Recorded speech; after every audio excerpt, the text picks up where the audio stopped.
கர்த்தருடைய பரிசுத்த நாமத்திற்கு ஸ்தோத்திரம்.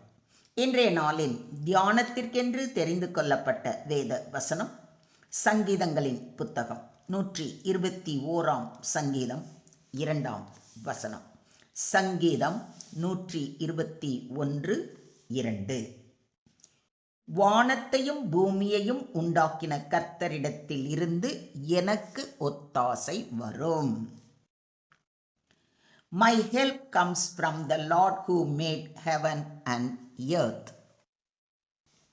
விண்ணையும் மண்ணையும் உண்டாக்கிய ஆண்டவரிடம் இருந்தே எனக்கு உதவி வரும். ஆமென்.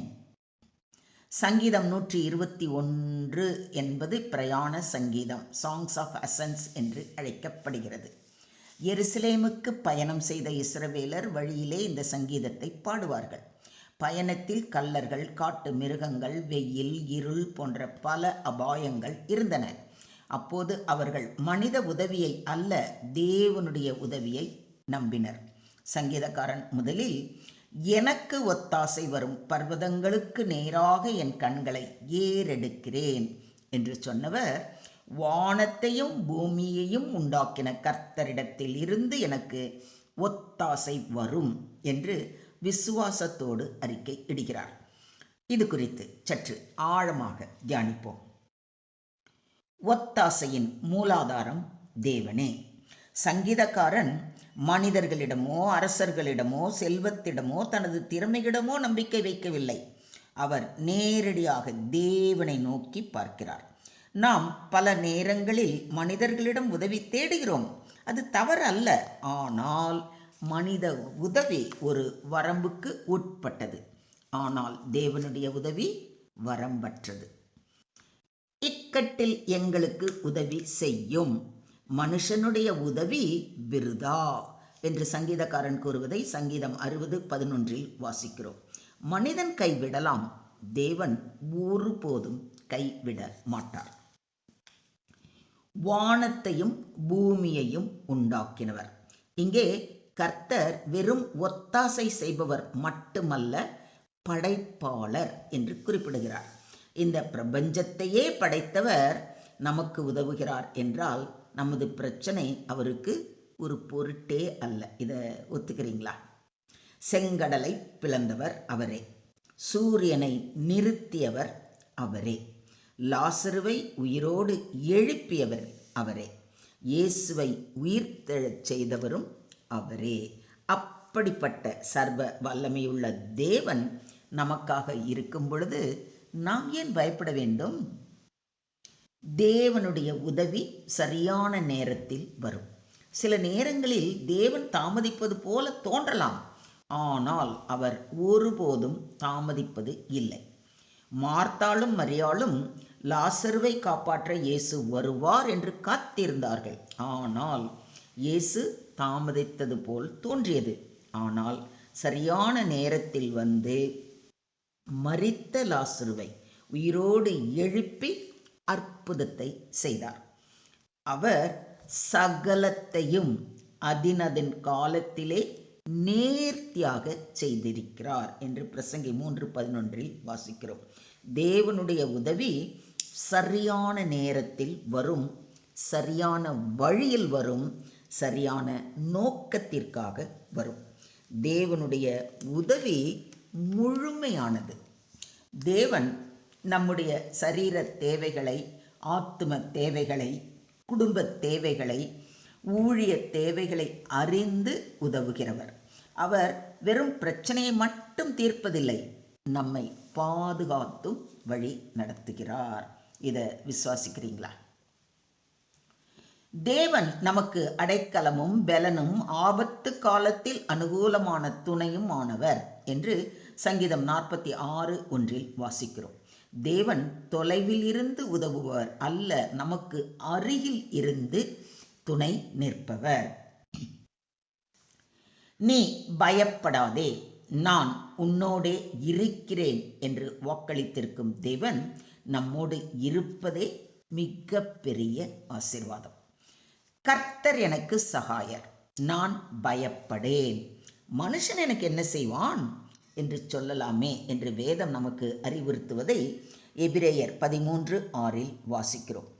தேவன் நம்மோடு இருக்கும்போது பயத்திற்கு இடமே இல்லை.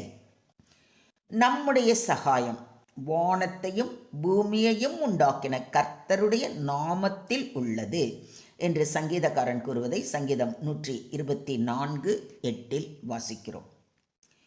தேவன் நம்முடைய பட்சத்தில் இருந்தால் நமக்கு விரோதமாய் இருப்பவன் யார் என்று பவுலடிகளார் கூறுவதை ரோமர் 8:31 வாசிக்கிறோம். தேவன் நம் பக்கம் இருப்பதே மிக பெரிய வெற்றி. இதையும் விசுவாசிக்கிறீங்களா? மொத்தத்தில் இன்றைய தியான வசனம் மூலம் நமக்கு ஒத்தாசை எங்கிருந்து வருகிறது என்பதை மிக தெளிவாக உணர்கிறோம். மனித உதவி வரம்புடையது. மனிதர்கள் மாறலாம், சூழ்நிலைகள் மாறலாம், செல்வம் குறையலாம். ஆனால் தேவன் மாறாதவர். தேவன் படைப்பாளர். வானத்தையும் பூமியையும் படைத்தவர். நமது வாழ்க்கையையும் அவர் கையில் வைத்திருப்பவர். தேவன் நம்முடைய சகாயர். ஆபத்தில் உதவுகிறவர். கண்ணீரில் ஆறுதல் தருகிறார். போராட்டத்தில் பலன் தருகிறார். தேவன் நம்மை காத்து நடத்துகிறார். பகலிலும் இரவிலும் இன்றும் என்றும். சுருக்கமாக சொல்வதானால் இன்றைய தியான வசனம் நமக்கு ஒரு மகத்தான உண்மையை அறிவிக்கிறது. நமது ஒத்தாசை மனிதர்களிடம் இருந்து அல்ல, வானத்தையும் பூமியையும் உண்டாக்கிய சர்வ வல்லமையுள்ள கர்த்தரிடத்திலிருந்தே வருகிறது. அவர் நம்முடைய பிரச்சனைகளை அறிந்தவர், நம்முடைய ஜெபங்களை கேட்பவர், சரியான நேரத்தில் உதவுகிறவர், வாழ்நாள் முழுவதும் நம்மை காத்து நடத்துகிறவர். எனவே நாம் எந்த ஒரு பிரச்சனை வந்தாலும் பயப்படாமல் கலங்காமல் அவர் பாதம் அமர்ந்து அவரை நோக்கி பார்ப்போம், ஜெபிப்போம். மனிதர்களை விட தேவனை அதிகமாக நம்புவோம். உதவி தாமதமானாலும் விசுவாசத்தை இழக்காமல் உறுதியோடு அவர் பாதத்தில் பொறுமையோடு காத்திருப்போம்.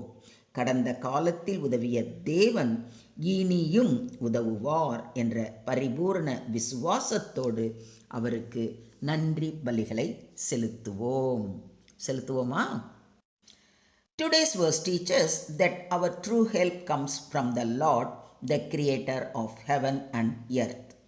Human help is limited, but God's power is unlimited.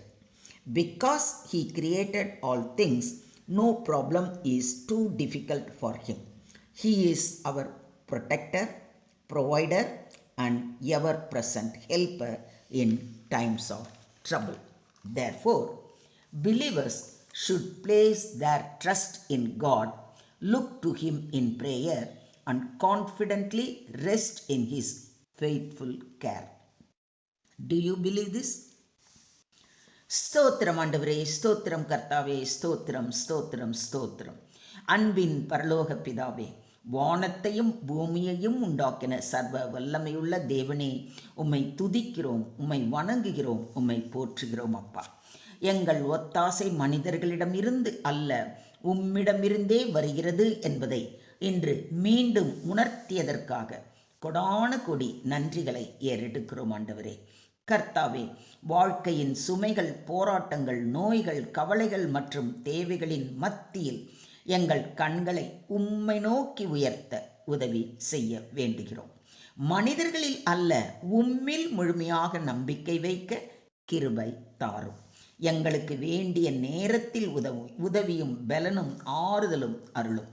தடுமாறுகிறவர்களை தாங்கவும், சோர்ந்து போனவர்களை புதுப்பிக்கவும், பயந்திருக்கிறவர்களுக்கு தைரியம் கொடுக்கவும் வேண்டுகிறோம். எங்கள் குடும்பங்களையும் பிள்ளைகளையும் ஊழியங்களையும் உமது கரங்களில் ஒப்பு கொடுக்கிறோம். எங்கள் போக்கிலும் வரத்திலும் எப்போதும் காத்து வழி நடத்த வேண்டுகிறோம். எங்கள் ஒத்தாசையாகவும் அடைக்கலமாகவும் கேடகமாகவும் எப்பொழுதும் நீர் இருக்க வேண்டி எங்களை முற்றிலுமாக தாழ்த்தி உம்முடைய கரங்களிலே ஒப்பு கொடுக்கிறோம். நீங்க பொறுப்பெடுத்துக்கோங்க, நீங்க வழி நடத்துங்க. சகல துதி கன மகிமை யாவையும் ஒருவருக்கே செலுத்துகிறோம். மீட்பர் இயேசுவின் மூலம் ஜபம் கேளும் எங்கள் ஜீவனுள்ள தகப்பனே. ஆமென்.